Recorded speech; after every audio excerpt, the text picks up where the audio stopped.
We are not teaching kids phonics or how to necessarily take apart a word and sound it out and all that kind of stuff. We are providing them with somebody with whom they can build a relationship with so that they can relax into this zone of literacy and being able to just explore books for fun with somebody that they're not having to perform for or get graded on.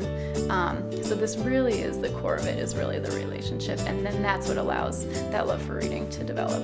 It's important for a couple of reasons. It's important to, provide this consistent mentor who is, going to be a part of your life for at least one school year, somebody who you can sort of take a time out with in the middle of the school day.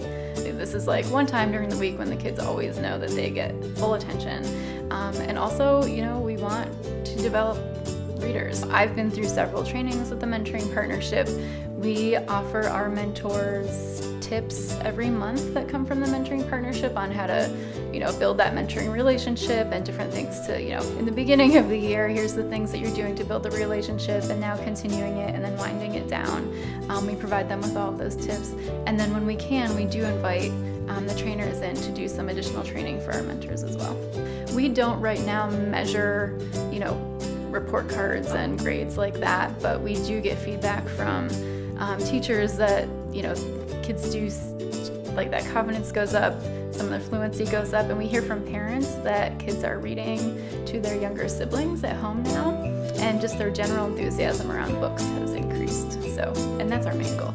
We want them to have fun and get excited about books.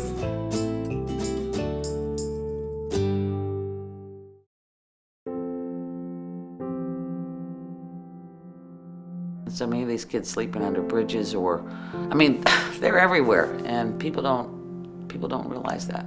One of the things that came is that you don't think of a lot of these kids. They sleep in dorm rooms. They go from couch to couch. They have a friend for a couple days. They get mixed up in the wrong place at the wrong time. A lot of kids come in with dreams of being promised things that when they get to Pittsburgh, it's not there. So we get them. Whether it's for the time with that child, even if they're with us and they leave the program, the impact that I can see that we have with those kids is phenomenal. There could be a lot of drama that happens and everything, and it's good to have somebody to go talk to about certain things that you don't know who else to go to. It's just like somebody you can trust, I guess.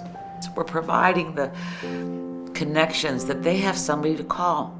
And the other thing too is because we focus on really trying to keep the kids on track, not only to be a caring adult and a positive role model to those kids, but to really help them as a resource to help them get the things that are difficult for anybody to navigate through. We don't expect people to be experts. We expect them to care. And I really think that the Mentoring Partnership has emphasized that repeatedly in their trainings and are available to us to help us.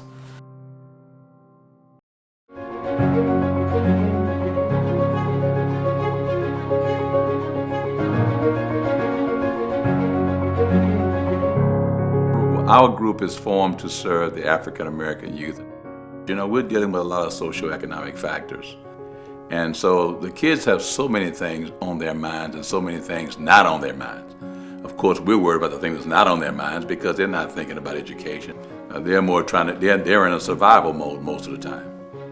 So the question for us is, how do you get them enthused about the impact of education and how it can help them overcome some of these socioeconomic factors? We do it by just continually motivating them, and we are always in a motivational mode. You've got to convince them that they can overcome. I'm a product of Mississippi back in the days of Jim Crow, so I know you can overcome. Okay, what makes it work is the dedication of the folks, the people we're working with, and my team. We have a bunch of dedicated young men who just understand that we have issues in the community, and we need to, to nourish the kids, and work with them, encourage them, and motivate them. So we take the tips from the Mentoring Partnership, and I actually work with our own members and try to bring them along in terms of how we get to the kids.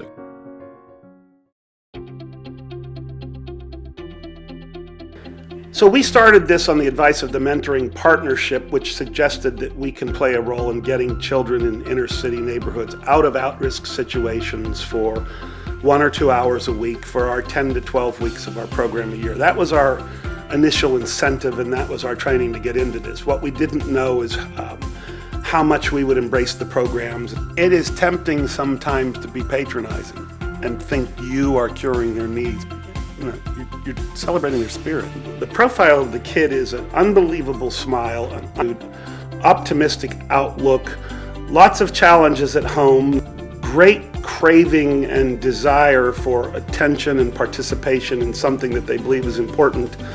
In our case, we believe that it's rugby and mentoring. They live in what are correctly defined as at-risk situations.